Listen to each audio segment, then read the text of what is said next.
Decisão da última sexta-feira no Tribunal de Justiça de Santa Catarina trouxe novas repercussões à Operação Travessia em Barra Velha, com bloqueio de bens e uma série de fatos novos nessa investigação.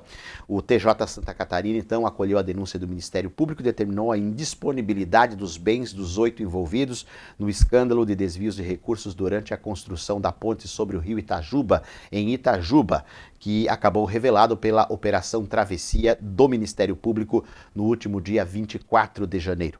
A determinação do desembargador José Everaldo da Silva, do Tribunal de Justiça, fixou o valor do bloqueio em R$32.300.000 em bens somados dos 8 envolvidos, que acabaram todos presos e seguem presos em decorrência da operação.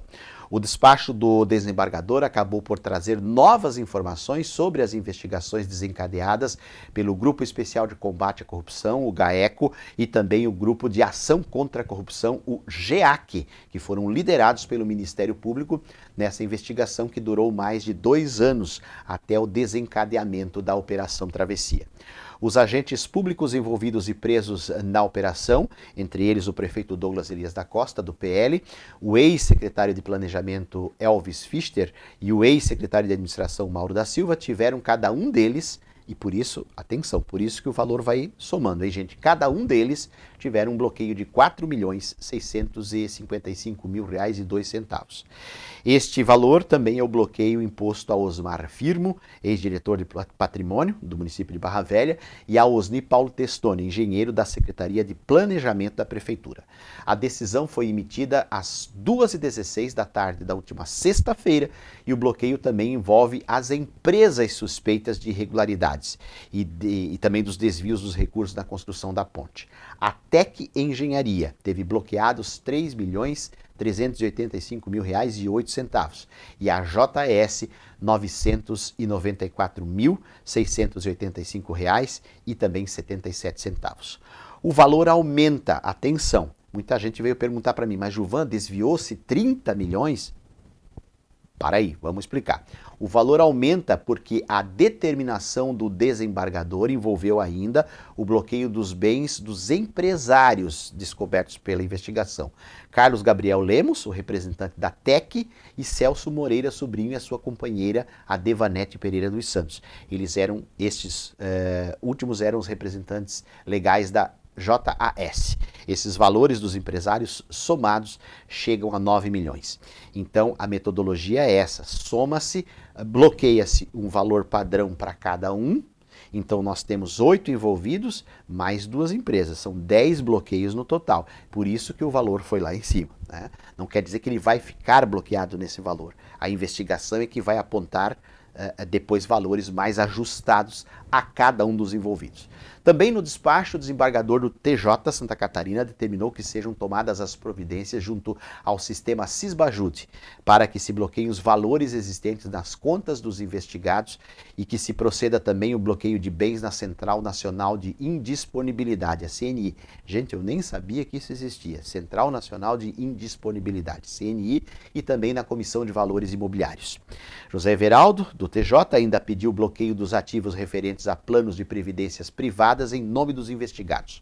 O Cartório de Registro de Imóveis de Barra Velha também terá de proceder à averbação da indisponibilidade dos bens das matrículas imobiliárias que os investigados eventualmente possam ter num prazo de até 10 dias. A Corregedoria Geral de Justiça de Santa Catarina também terá de comunicar aos cartórios de registro de imóveis do Estado acerca dessa decisão dos bens dos envolvidos.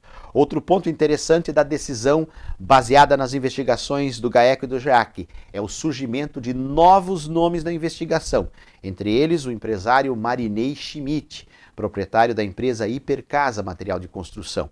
De acordo com o desembargador, atenção, informações do TJ, Marinei teria um conluio com a prefeitura para desviar materiais de construção, seja para a obra da ponte, seja para a construção de um prédio particular na rua Blumenau, em Itajuba, de propriedade do próprio prefeito Douglas.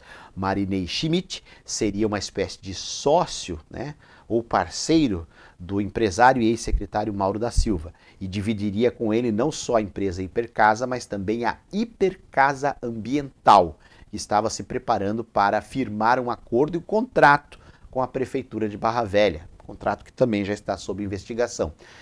O que previa esse contrato? Previa a prestação de serviços de caminhões de coleta de resíduos. Os caminhões foram comprados pela empresa Hipercasa Ambiental e foram encontrados no estacionamento da Hipercasa Material de Construção em Itajuba, e as caçambas da empresa estavam no pátio pertencente à empresa de Mauro da Silva. O GAECO apurou que já havia um processo de contratação superior a R$1 milhão por parte da prefeitura, a partir da empresa que venceria a disputa, mas que subcontrataria o empreendimento de Mauro, supostamente, né, atribuído a Mauro e a Marinei. Vejam bem, são as informações do GAECO. Né? Licitava uma empresa, mas subcontratava então, porque Mauro era o secretário de administração. Então, não poderia contratar diretamente com o município, mas seria ali subcontratada a sua empresa através de outra empresa. O Tribunal de Justiça e o Ministério Público de Santa Catarina também apontam que o valor mensurado de desvio da construção da sede, atenção, da sede do Parque Natural Municipal Caminho do Piabiru, e que está em obras na região do parque, dentro da unidade de conservação, estava mapeado aí um desvio de R$150 mil. E com esse apontamento, a obra também passa agora a ser investigada por suspeitas de corrupção. A nova sede já está em andamento na região, então, ali da Lagoa de Barra Velha, na região da Unidade de Conservação Ambiental, e agora entra no rol de obras investigadas. Por quê? Porque ela era tocada pela empresa JAS, a empresa de Celso e de Adevanete, que são os mesmos envolvidos na construção da ponte do Rio Itajuba. A decisão do desembargador trouxe ainda imagens do contato entre Mauro da Silva e o empresário Celso. Está aqui na tela, veja bem, na tela do radar, esta imagem é um print do processo, ou melhor, da decisão do Tribunal de Justiça. Mas está também na denúncia, esta imagem está também na denúncia do Ministério Público. Foi no dia 10 de março de 2023, no ano passado, essa imagem, o contato ali do ex-secretário Mauro com o empresário, inclusive o momento, isto é um frame, né, que se chama, é um trecho de um vídeo em que um pacote é passado para ele, seria ali a propina, seria o valor, o Celso ali coloca embaixo, né, do braço, embaixo da camisa, o pacote suspeito, numa filmagem feita na Avenida Itajuba. Veja que o GAECO tinha câmeras de segurança instaladas na região da própria ponte do Rio Itajuba, na decorrência das investigações, né? Então, essa suspeita de entrega de pacotes de propina detalha horários, dias, né, e momento das liberações dos valores da prefeitura para as empresas.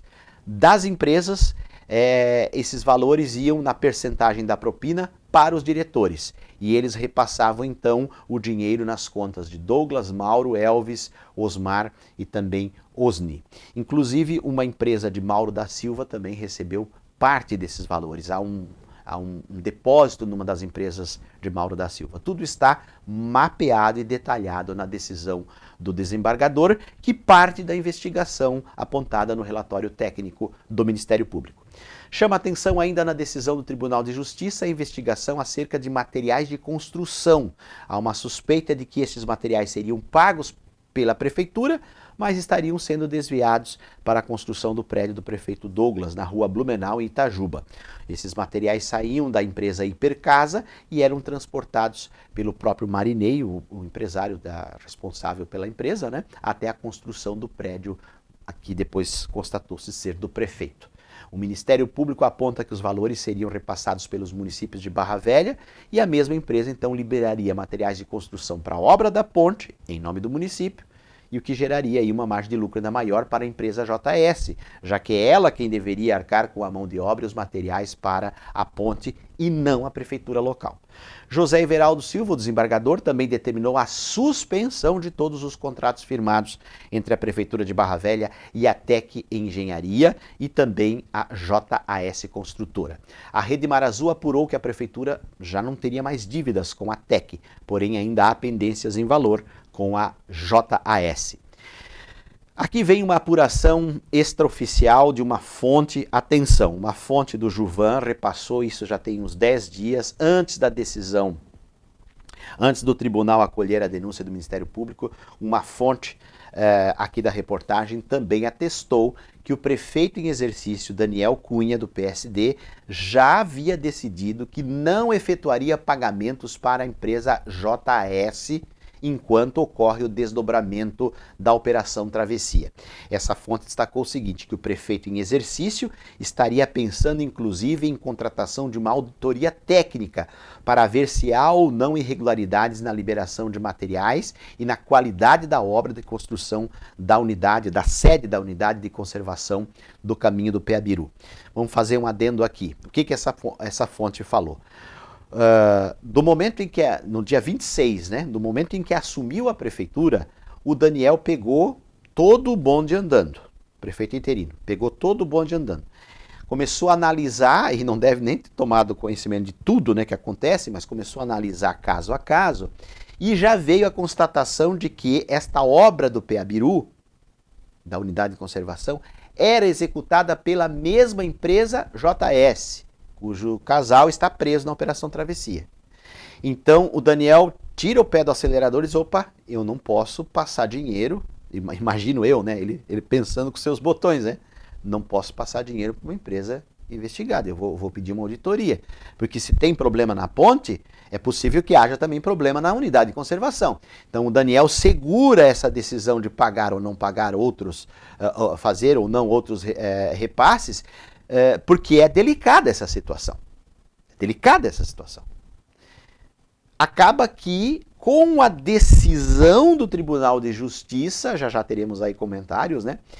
Com a decisão do Tribunal de Justiça, o Daniel nem vai ter que se incomodar com isso agora, porque o Tribunal de Justiça bloqueou os pagamentos para as empresas envolvidas nesse escândalo.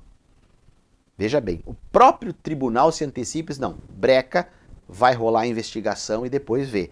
Claro que, e aí se conselho fosse bom, né, senhor Robert de Souza, senhor João Carlos Cabral, eu estenderia e sugeriria ao prefeito Daniel que estendesse a auditoria técnica para todas as outras obras em andamento. Porque você não sabe em que pé que está essa situação. Como é que está a construção da escola, do posto de saúde de Itajuba, do mercado do pescador, do centro de zoonose? Como é que estão essas outras obras? Como é que está a saúde financeira, vamos dizer assim, das empresas prestadoras de outras obras que também se arrastavam pelo município, como comentou aqui o nosso internauta que destacou, né, que são 4 anos para terminar uma ponte, era uma coisa, né? Daí o Lucas Vargas, 4 anos para fazer uma ponte de 50 metros e os caras ainda roubam, diz ele. Parabéns. Lucas Vargas falou no ar, pintou no radar aqui com a gente. Então veja bem, o que a fonte do Juvan passou para o Juvan, que o Daniel não iria pagar a empresa, acabou confirmada a suspeita através da decisão do Tribunal de Contas. Ó, não paga. É a mesma empresa, não paga. E aí agora, acredito eu, tem que fazer uma auditoria técnica e ver a qualidade também das outras obras e investigar tudo agora, né? Vai ter que investigar tudo. A Rede Mar Azul, bom, o espaço aí, né, para a versão de todos os que foram citados aqui nessa matéria e também no portal MZL10. A Rede Mar Azul, desde sábado, né, dia 17, tentou o contato com o empresário Marinei da Hipercasa, né? O telefone da empresa não atendeu a chamada da reportagem, o espaço está aberto para as colocações dele. As informações que trouxemos aqui são as que estão no despacho do desembargador. A advogada Samantha de Andrade, de Balneário Pissarras, é a representante legal do engenheiro Osni Paulo Testoni. Ela informou em contato anterior, inclusive aqui no radar, né, dias atrás, que tem a plena consciência do não envolvimento do seu cliente, o Osni Testoni, com os esquemas e disse que irá demonstrar a situação durante o decorrer da defesa. Wilson Pereira Júnior, advogado do prefeito Douglas e do ex-secretário Elvis, não retornou às solicitações da reportagem, assim como Ricardo Vippel, que é o advogado que representa Osmar e também Mauro Firmo. Os advogados dos empresários afirmaram à reportagem que vão manter silêncio por hora dessa decisão do TJ, né, pelo menos nesse primeiro momento, enquanto analisam aí as estratégias da defesa. O espaço sempre aberto, seria interessante, inclusive, seria muito importante ter também essas participações aqui, até a fim de prestar esse retorno à sociedade, né? Até porque a gente não teve, por exemplo, efusivamente nenhum retorno, ou o que se teve foi muito fraco, né? Por parte dos vereadores ali de Barra Velha, não teve praticamente manifestação individual dos vereadores, né? E aí teve uma manifestação até de um vereador, mas ele hipotecou apoio ao prefeito Douglas e amizade e tal, mas manifestações individuais dos vereadores de Barra Velha, elas acabaram não acontecendo. Pelo menos não da forma como deveriam. O total repúdio, a cobrança efusiva da investigação, né, não veio por parte de nenhum deles. Né? Não se sabe o motivo. Eles estão preocupados, sabe com o quê? Com jornalistas que criticam o trabalho deles, ao invés de assumir que também erraram nessa situação e deixaram a coisa desandar dessa forma, né? Porque fiscalização foi o que menos aconteceu nos últimos meses em Barra Velha. Triste momento.